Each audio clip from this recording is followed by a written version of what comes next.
오늘은 우리나라의 도시와 관련된 내용을 배우도록 하겠습니다. 자료를 보면 맨 위에 시기별로 도시가 어떻게 분포되어 있는지를 지도로 나타냈는데 이거를 디테일하게 볼 필요는 없어요. 중요한 거는 이 아래 표의 흐름 정도만 알면 되고, 표에 나와 있는 도시들이 있거든요. 그 도시들이 어디에 위치하는 정도는 위에 있는 지도로 보면 되겠습니다. 그 정도만 보면 돼요. 표로 한번 보겠습니다. 일제강점기부터 보면 초기에는 일본이 한반도를 식량 기지화함에 따라서 쌀을 일본에 보내야 했어요. 그래서 쌀의 수출 항구가 있는 군산, 목포 등이 성장을 했고요. 후기에는 이제 우리나라에서 공장에서 만든 것을 일본에 또 넘겨야 됐기 때문에 공업도시가 발달할 수 있는 발달한 지역을 중심으로 그런 도시들이 발달했다라고 생각하면 됩니다. 그래서 공장이 발달하기 위해서는 어떤 지하자원 가지고 그거를 연료로 쓰거나 기타 등등 해야 됐기 때문에 지하자원과 그 밖에 수력 자원이 풍부한 지역이 공업도시가 발달하기에 유리했어요. 그 도시들이 어디냐면 관북 해안 지역에 있는 청진, 함흥 등이었습니다. 광복 후부터 1950년대는 대도시의 인구들이 집중하기 시작해요. 당연히 왜 대도시부터 인구가 급증하게 될까요?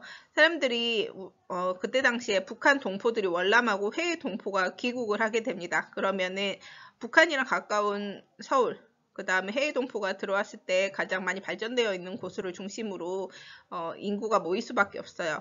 그래서 대도시로 인구가 급증했고요. 1960년대부터는 경제개발 정책에 따라서 이촌향도 현상이 일어납니다. 촌락을 떠나서 도시로 향한다. 그래서 서울, 부산 등의 대도시의 인구가 급증했고요.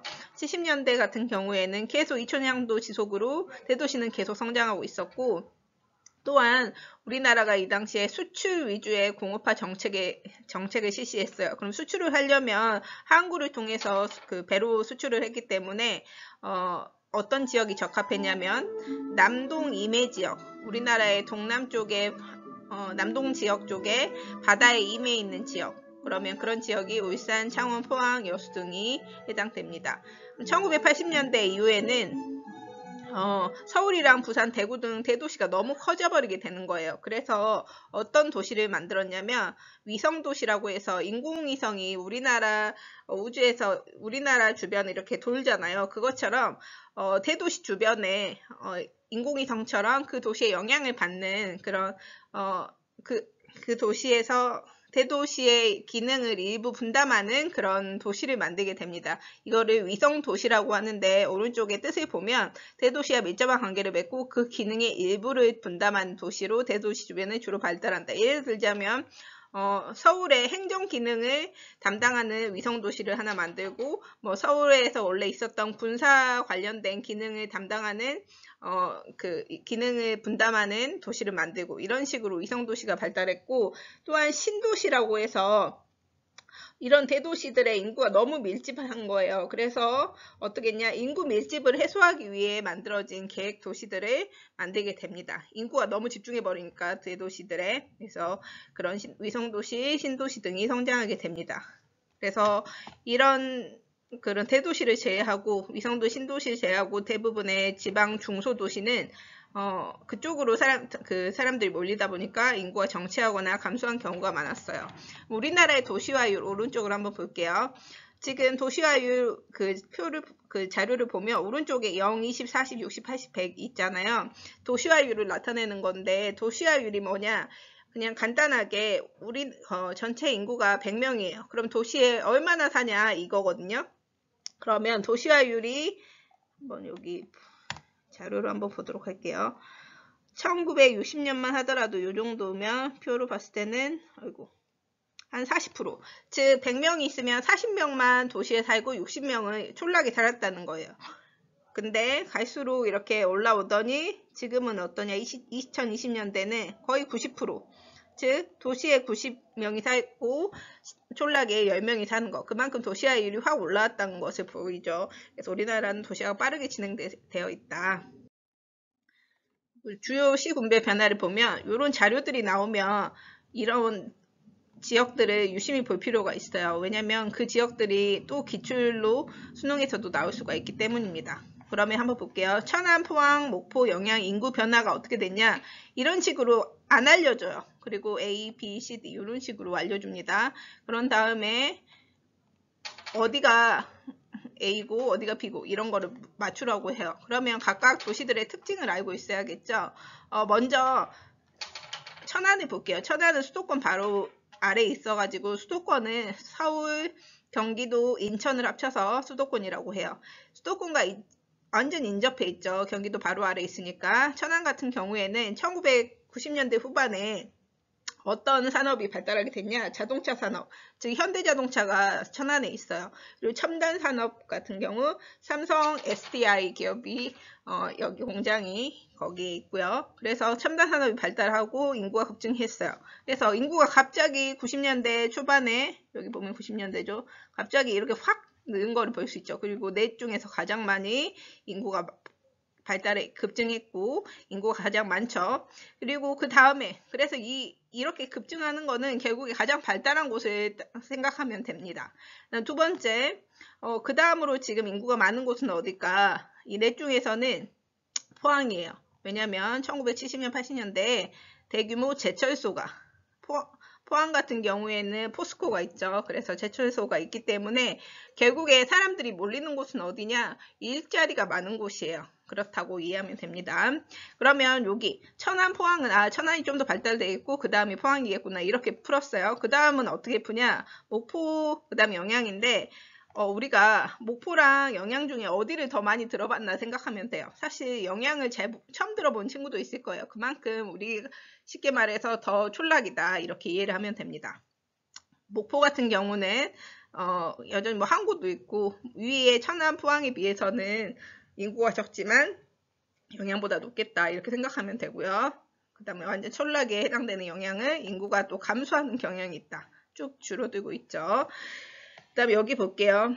고양, 양평, 수원, 화성, 용인 이 중에서 뭐 가장 시골일 것 같은 느낌이 사실 양평일 것 같지 않아요? 그래서 그러면 인구가 제일 적은 게 양평일 것 같다. 이렇게 접근을 하는 거예요. 그러면 가장 발달한 곳이 어딜까? 이렇게 또 접근하는 거고. 그럼 한번 어떻게 하는지 볼게요. 이 5곳 중에서 가장 도시화가 된 지가 역사가 오래된 곳은 바로 수원입니다. 그래서 이 5개 도시 중에서 꾸준하게 이렇게 성장하고 있는 유일한 곳이 나머지는 급하게 성장하고 이러거든요. 근데 도시화 역사가 오래됐기 때문에 꾸준히 성장한 곳이 바로 수원입니다. 그리고 그 다음에 지금 수도권 1기 신도시가 입지한 고향은 1990년대에 성장을 했다. 고향이 여기거든요. 고향이 갑자기 이때 성장을 하게 되는데 수도권 1기 신도시는 아까 신도시 개념 배웠죠. 수도권에서 1기 신도시, 2기 신도시, 지금은 3기 신도시까지 이렇게 만들었는데요. 1기 신도시로서 고향에 있는 일산 신도시가 있어요. 그래서 일산이 신도시로 지정되면서 고향에 있는 일산이 신도시로 지정되면서 1990년대에 급증하게 됩니다. 그리고 여기 일산이 여기 보면은 여기 있죠. 고향 안에 그 일산 신도시가 있어요. 그 다음에 용인은 서울이랑 여기가 서울이죠. 서울이랑 조금 거리가 있어요. 그래서 2000년대 대규모 주거단지가 입지하게 됩니다. 왜냐하면 이렇게 서울이 너무 몰리니까 인구 분산 정책에 의해서 용인 쪽으로 이제 몰리게 되는데요. 그리고 또 집값이 너무 비싸잖아. 그러니까 사람들이 출퇴근은 할 수 있으면서 조금 거리 경기도인데 그렇다 보니까 용인을 또 찾게 되는 거죠. 용인이 2000년대에 급하게 이렇게 성장하게 돼요. 대규모 주거단지가 입지하면서 여기가 용인이구나. 아마 이것도 지금 낯설 거예요. 그러면 이거는 거의 암기식으로 나와 있는 것 정도는 기억을 하라. 양평은 우리가 전원주택이 많거든요. 그래서 전원주택이 많다는 거는 그만큼 뭔가 전원생활 5개의 지역 중에선 제일 시골틱하다, 쫄락에 해당된다라고 보면 돼요.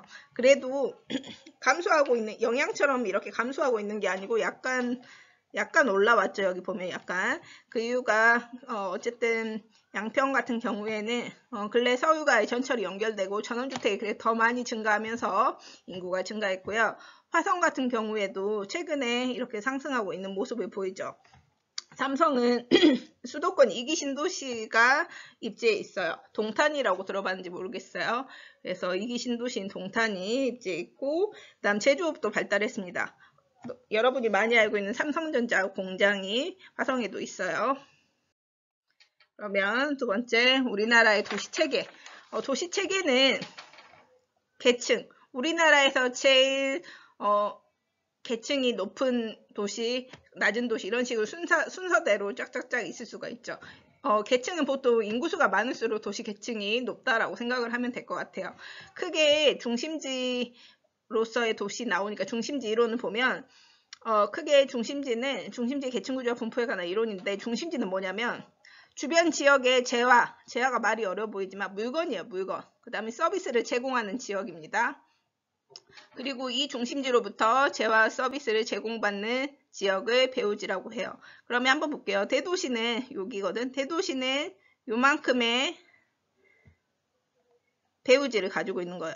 대도시일수록 주변에 있는 지역에서 대도시로 놀러 오기도 하고, 뭐 백화점이 대도시밖에 없으니까 대도시로 오기도 하고 그렇죠. 그 다음에 중도시 같은 경우에는 요거를 기점으로 해서 여기 동그라미 기점으로 해서 여기라고 지금 적혀져 있네요. 요것들이 다 중도시입니다. 중도시의 배후지를 연결해 놓은 거예요. 배후지. 그 다음에 마지막 소도시는 어디예요? 소도시는 여기 보면 이렇게 배후지가 갈수록 적어지는 걸 볼 수가 있죠. 대도시랑 소도시로 갈수록 이렇게 적어지고 있죠. 그렇게 잡으면 되겠습니다. 결국에 그래서 대도시일수록 배후지가 크고, 배후지는 뭐라고 했죠? 중심지로부터 재화 서비스 제공받는 지역. 그 다음에 소도시일수록 적다. 그래서 높은 계층의 도시일수록 그 수는 적죠. 이 지금 개수를 세보면 얘 큰 거는 요 작은 거 개수 세보면 큰 거가 훨씬 수는 적지만 중심지 기능이 다양하고 배후지 면적이 넓다는 거 알 수 있죠. 근데 이것도 아직 어려울 거야. 그럼 어떻게 기억을 하면 되냐? 우리가 고차 중심지가 아까 이런 대도시 같은, 그 다음에 저차 중심지가 소도시 같은 거거든요. 근데 이렇게 생각하면 돼요. 고차 중심지는 백화점, 저차 중심지는 편의점이라고 생각하면 돼요. 이렇게 문제를 풀 때는 이렇게 개념 잡으면 할 수 있거든. 한번 볼게요. 도시체계는 도시 간의 계층 구조, 어디가 더 대도시고 어디가 소도시 이런 식으로 순위가 있다. 그러면 보유한 기능에 따라 계층 구조가 나타나는데, 중심지 기능 한번 볼게요. 백화점이랑 편의점 중에 어디가 물건을 더 많이 팔까? 백화점도 지하에 그런 마트 코너 같은 게 있기 때문에 편의점만큼 뭐 물건도 많죠. 근데 백화점은 옷도 팔고, 그 다음에 전자 제품도 팔고, 명품도 팔고 이런 식으로 중심지 기능, 주변 지역의 재화 서비스를 제공하는 게 훨씬 많죠. 그래서 기능이 많다. 근데 중심지 수는 어때요? 백화점이 많아, 편의점이 많아? 편의점이 많죠. 중심지 간의 평균 거리, 백화점과 백화점 간의 거리랑 편의점과 편의점 간의 거리 생각해 보세요. 우리 세종에는 아직 백화점도 없잖아. 그러니까 백화점과 백화점 간의 거리가 멀고, 편의점은 조금 걸어가다 보면 또 나오잖아. 그래서 가깝고, 대표적인 사례가 대도시냐 소도시냐 이렇게 나뉜다. 우리나라 도시체계는 특징이 종주 도시와 서울이 1등, 그 다음부터는 수직적으로, 그 다음 2위 도시, 인구, 그 다음인 부산, 뭐 이런 식으로 되거든요. 종주 도시화 현상이 나타난다. 그게 뭐냐면, 인구 규모 1위 도시 인구가 2위 도시 인구보다 2배 이상이 되는 현상. 즉, 여기 보면 우리나라 1위 인구가 서울인데, 그 다음 2위 도시 인구가 부산이야. 부산이 약 뭐 350, 지금 조금 들어도 350만 조금 안 되고, 서울이 1000만이 조금 안 되는데, 곱하기 2를 해도 서울 인구가 안 되죠. 부산 인구 곱하기 2배 해도. 즉 주인이라고 생각하면 돼요. 주인한테 너무 집중돼 있다. 즉 1등인 서울에 너무 집중돼 있다라고 생각하면 될 것 같습니다. 그 다음에 그래서 우리나라는 수도권, 그 다음에 서울을 포함한 수도권이랑 남동 임해지역, 여기 남동 임해지역 쪽에 인구가 너무 집중해 있으니까 큰 대도시들이 분포하고, 어떻게 하기로 했냐, 이제 균형 있는 도시체계를 조성하기 위해서 각종 도시를 만들죠. 그래서 지금 세종도 인구 분산, 균형 있는 도시체계의 목적으로서 만들어진 도시이기도 하죠.